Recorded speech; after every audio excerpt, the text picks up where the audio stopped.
Garland, good to speak to you again. How are you? Wonderful. Um, yeah, man, there's just so much happening. A lot happening right now. The Pentagon's asking for another $200 billion to continue this war. We had the strike on the energy infrastructure in Iran by Israel that Trump said he did not authorize.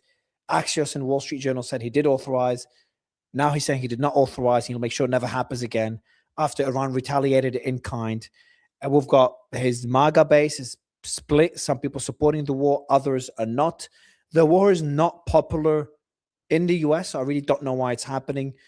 So my first question to you is maybe before we get into why this war is happening and who's really calling the shots, what do you make of where we're at right now? I think the United States right now, particularly the Trump administration, is in a catastrophic position. I mean, it's a really, really bad position for this reason. They started this conflict. They made a bad decision. They felt they could be out of it within a few days, and now it's got out of control. They severely underestimated the power that Iran has. They underestimated the cards that Iran can play. And now I think Donald Trump, for all intents and purposes, I think his presidency is shot. Now, the bad thing is, I mean, those things weren't bad enough. He was warned about this. It was reported in the news here in the United States that Donald Trump was warned that this could be could destroy your presidency. This could ruin your presidency, and of course, all over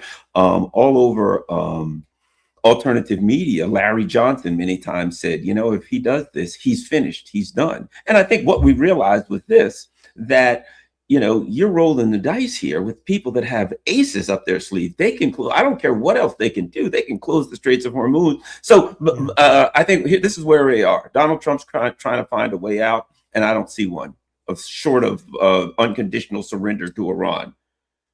Why are we even here, man? Like, what I'm struggling to understand, I keep doing interviews. I'm.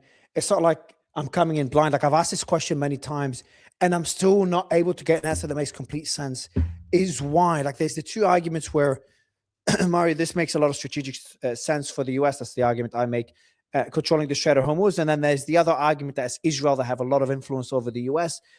The second argument is just easier to understand because the first, both don't make sense, to be honest. Because the first one about the strategic interests, yes, the US does have strategic interests in controlling the Strait of Hormuz, but there's a disclaimer: controlling the Strait of Hormuz. And that's something that any strategist would tell you would require a regime collapse or a collapse of the Iranian military. The Iranian military is so entrenched and ready for this war, they've been prepared, and the regime will get stronger once you bomb them. Robert Pape talks about it all the time. He's like, historically, over 100 years, regime changes through air power alone never works. Then there's the other argument, Mario. It's because of Israel. We had the counterterrorism director resign 2 days ago and blame it on Israel and say this war was not necessary. We have a report by The Guardian that British diplomats and intelligence, the head of intelligence in the UK, said that Jared Kushner and Steve Witkoff are Israeli assets. Again, that's reported, not confirmed. My counter argument to that is, okay, they do have a lot of influence over US policy, but not enough to drive Trump, who made Netanyahu apologize to the Qatari prime minister, who ended the 12-day war, not make someone like Trump, who's got a lot more agency than many other leaders, to just destroy his presidency and his country with the debt and all the lives that will be lost just because Israel told him to. Yeah, and I agree with you, and I think the U.S., foolishly trying to hold on to the unipolar moment. There was somewhat of a unipolar moment after the Soviet Union collapsed in 1991, and I think the U.S. saw that, and they started living good. We're strong, we're powerful. Everyone has to do what we say, and then it became, we never want to give this up. We don't want this party to end. How do we keep this party going forever? How can we have this power? And that power turned into hubris. And unfortunately, while the United States was feeling this power, military technology was changing around the world. dramatically changing. And I think that, they had a lot of easy fights. They pick on the soft guys and they beat up the easy ones. And it became hubris. It became, we can do whatever we want. This is going to be a piece of cake. And again, this was did Israel have an influence? No question about it. Probably a significant influence, right? Probably more than I would be comfortable with, more than most Americans would be comfortable with. But again, controlling the Straits of Hormuz allows the United States to control international shipping lanes and probably the most powerful and important international choke point in the world. So there was clearly an alignment of, yes, Israel wants it, but hey, look what we get out of it. And I do think now that there will be an attempt amongst the decision makers in Washington to just simply blame Israel. And a lot of people are going to get angry at me for saying this. I don't care. You can, yes, say Israel had a part of it, but look, you can say no. The United States could say no, and they didn't. And they didn't say no because they wanted to hold on to the power that they've had. And now it's like the old story of the little girl, and the father bought her a rabbit, and she loved the rabbit, and she hugged that rabbit so hard, and all the way home, she hugged the rabbit so tight that when she got home, she smothered the rabbit and killed it. And that's what the U.S. is doing. They want to hold on to that unipolar moment, to that world power, that hegemony so much that instead of accepting that the world is changing and it's gone forever, but the U.S. is still a very powerful country. And if it was willing to live as one of many powerful nations, it could still be extremely powerful. But now the hubris I think it costs everything. I mean, today an F-35 was shot down. The other day they had a mysterious another laundry. I mean, there's all these mishaps that are happening from day to day. The laundry fire and the walk. People don't believe it anymore. Yeah. This is catastrophic. And those of us, I mean, how can people like us on alternative media see this months ahead and say, if you do this, your goose is cooked, and a bunch of people sitting up in the Pentagon and the White House can't figure it out? That doesn't make sense to me, but that seems to be the case here. Netanyahu made a comment today. He said in a press briefing, he said, we need alternative routes instead of the Hormuz Strait. We should have pipelines going right up to our ports in Israel. So when I see something like this, he's like, hey, let me influence the US to start this war. I know this war will close the Strait of Hormuz. And now that the Strait of Hormuz is closed, let's come up with an alternative that includes our ports in there.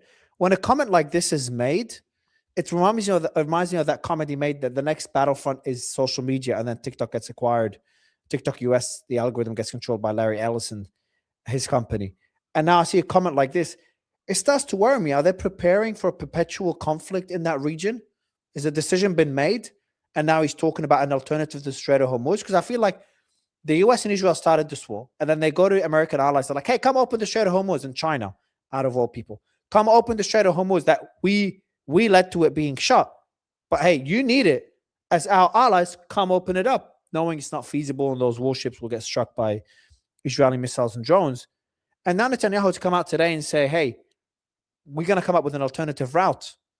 But we should have pipelines going right up to our ports in Israel. I start to question what I think I know about this war. Well, it sounds to me two things: desperation and a firm grasp of the obvious. Because I think the plan was, we're going to take Iran, and then we'll take the Straits of Hormuz, and then we'll control that, and we'll have so much power. 3 weeks in, well, perhaps the Straits of Hormuz, who wants that anyway? I mean, Straits of Hormuz means what we really need. In other words, it is now a recognition that your plan has gone awry. You wanted to you just knew they were going to get the Straits of Hormuz in like 4 days. And now they've come to the conclusion they're never getting the Straits of Hormuz. It's not going to happen. And so now he's gone from, we'll take Iran to the Straits of Hormuz, to let's come up with an alternative plan. Why not get a white flag if you're going to be that obvious and, saying that you've lost your plan is gone. It's bad. So that's all it is to me. It's sour grapes, and it is a recognition that the war is lost, that their objective will never be met. We can all see it, so I'm sure he can. It's a different way of stating that. So what happens in the Strait? Like, there's so many mixed messages. I just don't understand what's serious, what's not. Here you've got Netanyahu talking about an alternative. Trump's asking allies to come in. Trump saying he is going to open up the Strait and escort ships, but obviously his Navy told him it's not possible. And then he said, he's considering sending troops to Kharg Island. There's multiple reports that this is a consideration, and other islands on the Straits to control the Strait. So has the decision been made to control the Strait of Hormuz? Is that the goal now? Is the objective? Well, I certainly hope not, because it's not going to happen.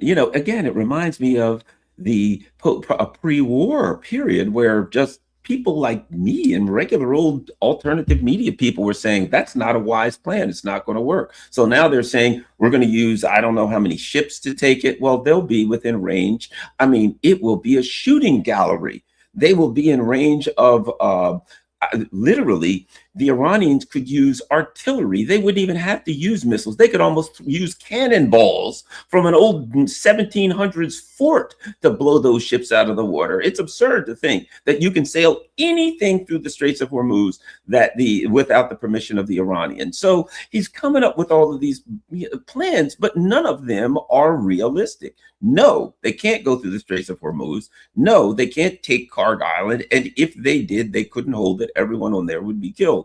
So now all we're hearing, it's kind of alarming when you start hearing plans that people who are not military minds can easily discern as unworkable. It's kind of frightening. You ask yourself, is this just bluster? Is this just bragging? Are they trying to fool someone? I'm horrified to think that someone might actually believe that they could sail ships through the Straits of Hormuz, military ships, and somehow survive, much less that they could somehow seize the Straits of Hormuz. So why is no one condemning, other than Qatar just today? Why is everyone else putting out statements like now you've got Canada, France, Germany, Italy, the Netherlands, Japan, and UK condemned Iran for striking ships, energy sites, and closing the Strait of Hormuz? Why is there no criticism of the aggressors here? Not only the US, obviously the US is the big hegemon that everyone needs, but Israel as well. And why don't European countries come together and say to the whoever's making decisions in the US, say, look, we will not support you in this. We will not accept this. Why wouldn't there be an alliance among all these countries? Like, you caused this war, you need to fix it. What is broken in the system? Or are they on board in this? Is there behind the scenes, there's discussions about splitting Iran's wealth or the wealth created from control of the Strait of Hormuz between all these countries? And if that's the case, that's a pretty scary world if that's how things are decided. Well, it is my opinion that the European countries see themselves as, like, they see the US as the hegemon, and they see themselves as junior or assistant hegemons, so that they benefit from the power of the US. And they have. And if you recall at Davos recently, Mark Carney if you listen to him, he kind of admitted, yeah, we've done things, we've kind of lied and cheated and things of that nature, but it kind of worked and we made a lot of money off it. He kind of admitted that it was over, but they don't want to accept that it's over. So they're holding out some kind of hope that the United States will somehow win out here, and they will be able to continue to benefit as they have in the past from US military and economic power. But I think that hope is rapidly fading, as well it really should. Yeah, there's Reuters put out a report now. 65% of Americans think Trump will order a ground war in Iran.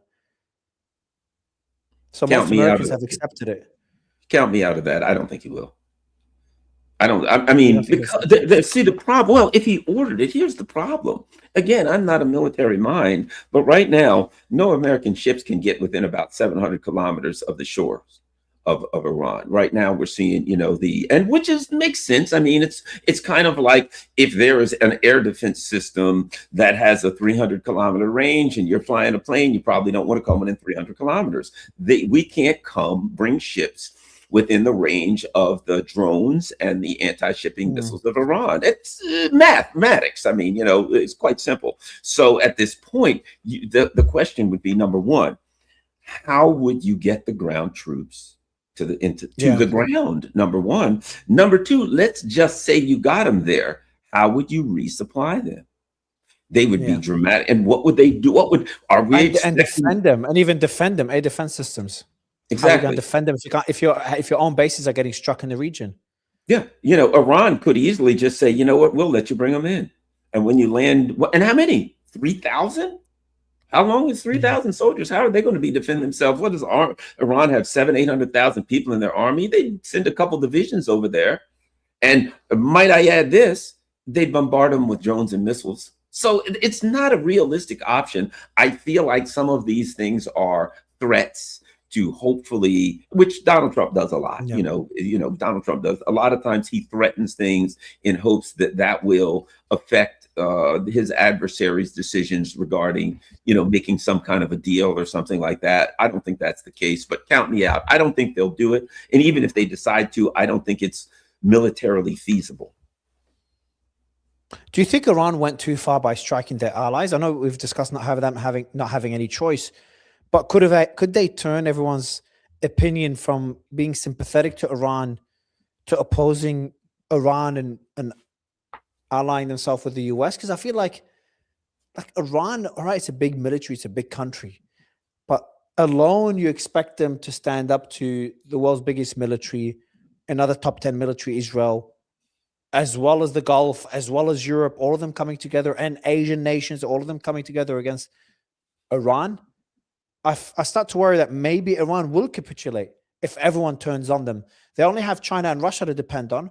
Russia's busy in Ukraine. There's only China left. And I just worry that what if China's coerced or some deal happens behind the scenes where the same way Maduro ends up in jail, Iran ends up alone. It is my opinion that Russia and China, now I'm just guessing, this is my opinion, Russia and China see this, that number one, Iran sees this as existential, but also that to some extent, Russia and China also see this as existential. I think they probably see it as I do, that if the United States would gain control of the Straits of Hormuz, they would likely use that as leverage to say, okay, China, your stuff can't get, other countries, that they would in all likelihood use it as leverage. So I think that Russia and China are in, as they say, what is it, in for a dime, in for a dollar. I think they're going to stick around. The other thing is, when you put someone in an existential position, then they're going to play any card they have. So I don't think Iran's worried about how people see them as far as in the media or whatever the case may be. I think what Iran wants to establish is symmetrical actions will always occur, and that if you hit us, if you punch us once, we'll punch you once. If we say we're going to do something to respond and you act, I think their thing is we want to establish clearly, if you do X, we'll do Y, and we're going to tell you what we're going to do, and we're going to do it. And I think it was critical for Iran to establish that, to maintain their particular strategy.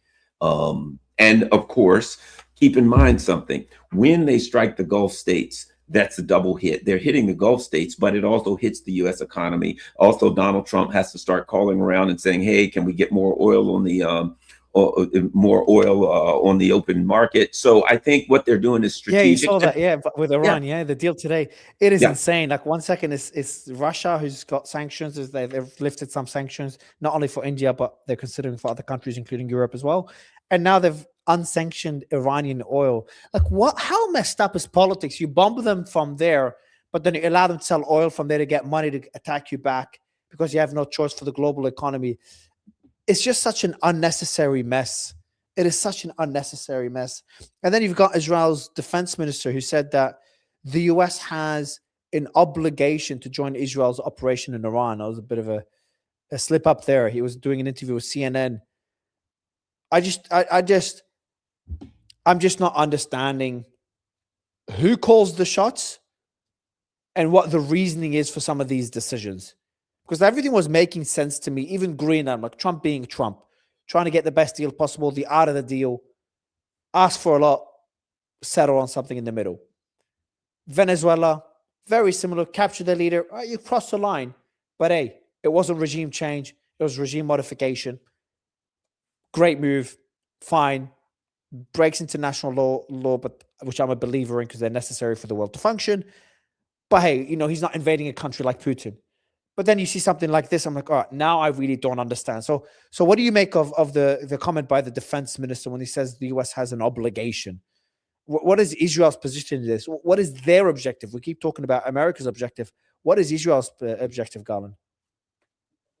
Israel's objective is to expand and to increase their international power. I think Israel wants to be what Iran is now, and that is a regional power with world outreach. a regional power that, because they control an area that's important for the world industry, they have great leverage for the entire world. And that's what Israel wants right now. They want the leverage of having all of this oil. And of course, they say that biblically this was given to them. Some may believe that, and others just want the power. But I do think that the Israelis assume, because of the amount of investment they have in the United States. I mean, AIPAC and their other powers have invested a tremendous amount of money in American politics and in American media, et cetera. And I think they feel we've put all of this money into this country, and doggone it, this country, we kind of own it. And they have an obligation to us because we put so much money into this country. But it was an investment for themselves. They didn't put money into the country to fix the roads where I live. So, there's a certain level of arrogance here, but that's wearing out. Very different. Very different when a country invests money in companies, in tech, versus a country investing money, spending money to lobby politicians to do something in the interest of another country, of their country. But Garland, I wanna get your thoughts on an argument I make. So when I talk to someone very close to me, I tell them, look, they're very critical of what the US is doing. They're like, Mario, because they blame what Israel does on the US. Israel would not be able to do what it did in Palestine, in Lebanon, against Iran, etc., if it wasn't for America's support. I think that's not something up for debate. Now, I say to them, I'm like, look, what the US is doing and what Israel's doing, let's go to the US as a world superpower. What the US is doing is what every superpower would do. It's advancing its strategic interests. And that's not a problem with the US. That's a problem with human nature. Humans do this. We're greedy. We're a greedy species. We sometimes do things at the expense of others for our own well-being, okay? This is what we are as a species. So if it wasn't the US, it would be China. If it wasn't China, it would be Russia. If it wasn't Russia, it would be Brazil. If it wasn't Brazil, whatever, Turkey, Pakistan, etc. Whatever the superpower is a few decades from now, it'll probably be China. But I say to them, I'm like, look, but I prefer it's the US. I'm not an American, I'm an Australian, but I prefer it's the US because I'm a believer in democracy. At least the US is a democracy. At least it's not an autocracy. So while it won't be perfect, any superpower won't be perfect because it's led by humans. But I would like a world where the superpower is a democratic country with a system that allows opportunity for all, where the legal system works, where people have a say in what happens. Am I being too naive? Is the US, could we even call it still a functioning democracy? I think it is. Or has it been hijacked so much by not only, the pro-Israel lobby, there's multiple other lobbies. The food system in the US is it's just so saddening, the type of food that is allowed to be sold on American shelves. In other countries around the world, including my home country of Australia, is just not allowed. The healthcare system, etc., has just been hijacked by those lobbying groups. So my worry, Garland, is the system, the democratic system, which I'm still a believer in, has just been sabotaged, and it's no longer the democracy it once was. And we've got to go back to the foundation of what makes America America, and that is the system that allows people to vote for what the country should do, vote when a country should go to war, vote for who determines what medicine people should take or what food kids should eat. So I'd love to get your thoughts on really a broad question on the American system as a whole, because I just feel like things like this war kind of poke holes at it that really hurts to see. A couple of things. I'll say this. To me, I judge a country by outcomes. Are the people in the country happy? If there is a monarchy and the people in that country say, so what do you think? We love the king. He gives us lots of food. Everything's great. What a wonderful country. It's a monarchy. It's not a democracy, but the people are happy. Russia, the United States, our own polling predicted that President Putin would get 86% of the vote. U.S.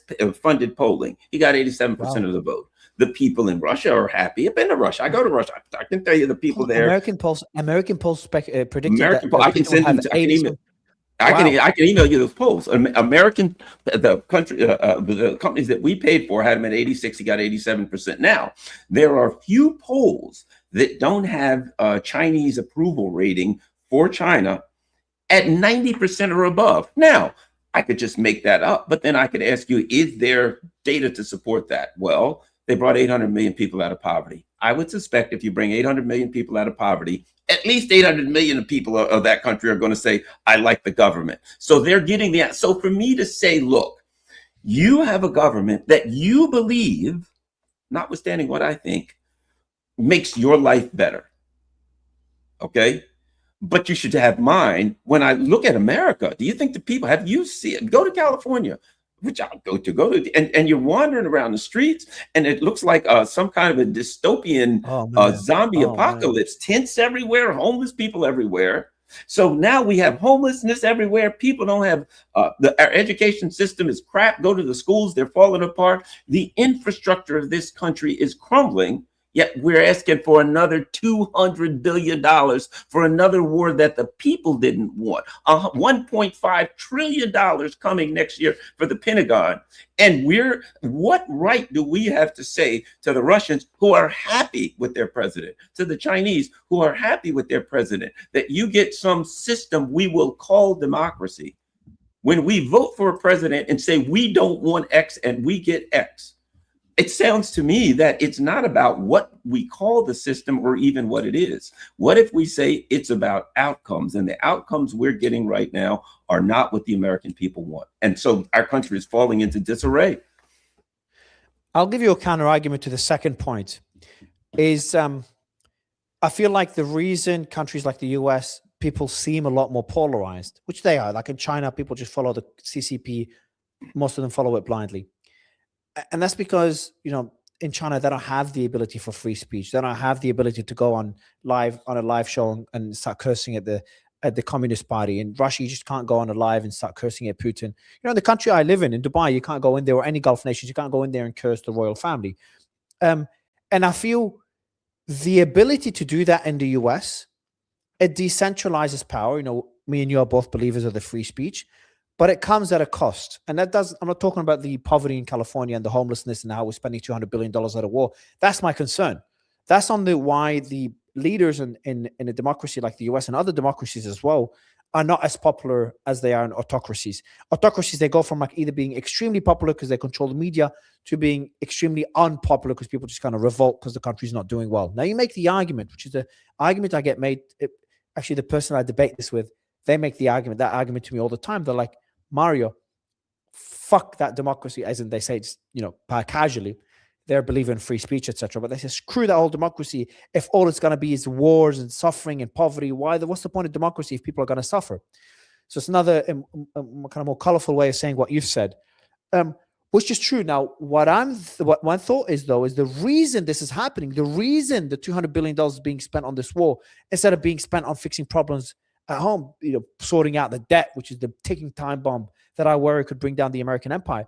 The reason this is happening is not because democracy itself is flawed, theoretically flawed, as a concept. It's because it's been hijacked. It's been like, if it was up to the people, we wouldn't, and they knew the truth, we wouldn't be in this war. If it was up to the people, we'd be spending problems on domestic issues in the US. If it's up to the people, many things will be different right now. The food on the table in the supermarkets will be different. So my worry, democracy has been hijacked, and how that links to what's happening in Iran right now is the same groups, the military industrial complex, oil companies are printing, you know, everyone says follow the money. Follow the money. The two industries doing the best in the US, Garland, military industrial complex and big oil. They're printing money right now. The US is an oil exporter, and oil is at, you know, above $100 a barrel. Gas prices are up as well, natural gas. And obviously the military industrial complex, everyone wants American weapons. And the munition stockpiles are very low. Who's going to fill them up? So that's what worries me, man. It's that these people have so much influence. They've hijacked the system to such an extent. They are not only just lobbying Trump now, but in a way twisting his arm somehow. It's just hard to know what happens behind the scenes. But because I struggle to make sense of it so much, that I'm starting to look at these concerns a lot more seriously. You know, I think what you're saying here goes to something deeper, and that is the system itself. the system of what I use is neoliberalism, right? It is the difference between a country that creates wealth and a country that creates prosperity. Prosperity means everybody gets a little piece of it. What happens when you concentrate wealth in the hands of a few people get these huge amounts of wealth, or corporations or groups or specific groups, whatever, they're then able to buy the political system. They're able to put so much. And now what we see is there'll be two people running, and the powers of money will come in and they'll say, we want this guy. We're going to put $100 million into this guy. Why? Because they got $100 million. But the people who want to choose someone don't have that $100 million. And so the concentration of wealth puts either special interest groups, corporations, people, it gives them the ability to buy the system and to own politicians. And ultimately what we end up with is politicians who tell us that they work for us, but in the end, we look at, Donald Trump, we look at him and people are saying, wow, you got $250 million from Marion Adelson. Could that possibly have been have influenced your decisions? And instead of looking at the MAGA voters and the people that voted for him, people are looking at the various financial entities that supporting him and saying, you know what, they have so much money and they can use it. We don't get a say anymore. And that's where we are now. So there's a systemic problem. Anytime the system itself produces a dynamic where the politicians, it's not just that the politicians as individuals don't listen to us. The system produces politicians that don't listen to us. And that's not democracy. Democracy is an outcome. If you want to know, have you ever heard the saying, the outcome is the intention? If you want to know what something is, if you want to know what a factory produces, go to the end of the line and see what comes out. Oh, a can of tomatoes came out. I can guarantee you that entire industry is made to produce canned tomatoes. Why? Because at the end, there's a can of tomatoes. And when you look at a system like us and it produces something, you look at what it produces, and that's what that system is set up to produce. It's set up to produce politicians that don't in any way respond to the masses anymore. That's where our system is. You can call it whatever you want to, but I don't call that democracy. I don't call that a constitutional republic, particularly when they've forgotten about a constitution that says only Congress can declare war.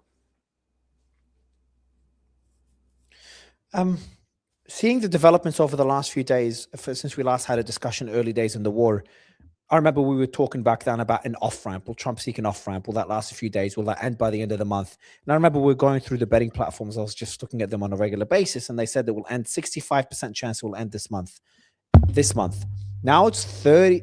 It's like 35% chance it will end next month, end of next month.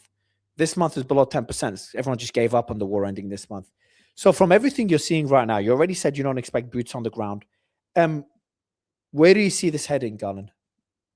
Well, currently it looks like this. It ends when Iran says it ends, because they're holding all the cards. No matter what you do, you can't open the Straits of Hormuz. You can't do that. That's not kinetically possible. So it ends when and Iran is clear. They've been struggling with this issue for decades now, and they said, we're going to settle this once and for all. The root causes must be addressed. I don't see how the United States can do the things they need to do to end it, which is to give Iran what they want, which I personally think is just. I personally believe that what Iran is asking for is just, to say, leave me alone and stop trying to overthrow my country and stop trying to sanction me out of existence. I think it's just for them to ask that. But we've got a government. Well, so here's what's going to happen, I think. As gas prices and things increase and the pressure increases on the American people, I'm telling you, this place is going to go bananas, man. This place is going to become extremely unstable. What our government will do or how they'll deal with the instability. But I've been here for a lot of years and I know Americans. And boy, when the gas prices and the grocery, particularly when they said, Donald Trump, we're electing you to address gas prices and inflation and avoid forever wars, end wars, and end wars. How about this? His people are going to be jumping off that ship. Everybody that worked for Donald Trump will say, if I don't quit and resign, my career is over, and it's probably over anyway, so I better quit. He's going to be the last guy in the White House. I guess he should turn the lights out and put the flag out down when he leaves, because he's going to be the last guy there. Why are we seeing protests right now? someone asked the question, why are we seeing protests today? I think in one of my interviews, like we saw in previous wars, my answer is like the war's just started. There's barely any American casualties. It's not really, there's no ground invasion, and people don't see it as a forever war. But then you look at the polls, 65% of people expect like gas prices are already up, and 65% of the people expect Trump to send troops on the ground. Why aren't we seeing protests on the streets? That is a valid question. It is. And now, over the last few years, I've noticed something, and it is the effect of what we're doing, the effect of alternative media.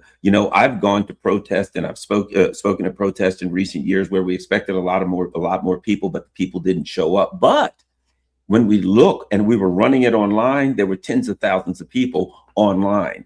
I think we're in a place now where people aren't going to show up at the protest as much. If there's a protest, stop the war protest, there'll be, 1,000 people there, and there'll be 100,000 people watching it because they know it'll be run online. So yes, I think the protests will pick up, but I think the days where people physically show up to protest may be behind us, that it's going to be online for the most part.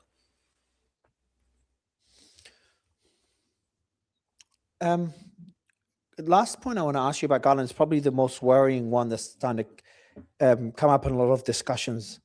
I've had the Assistant General to under, I think it was which administration? I think it was the Bush administration, on the show yesterday, Colonel Wilkinson, and today I just spoke to Aaron Mate and also saw David Sachs talk in his podcast as well. All of them are talking about something many others are talking about online, and that's the potential for Israel to use a nuke if Iran does not accept a peace deal, and if Iran continues to strike Israel.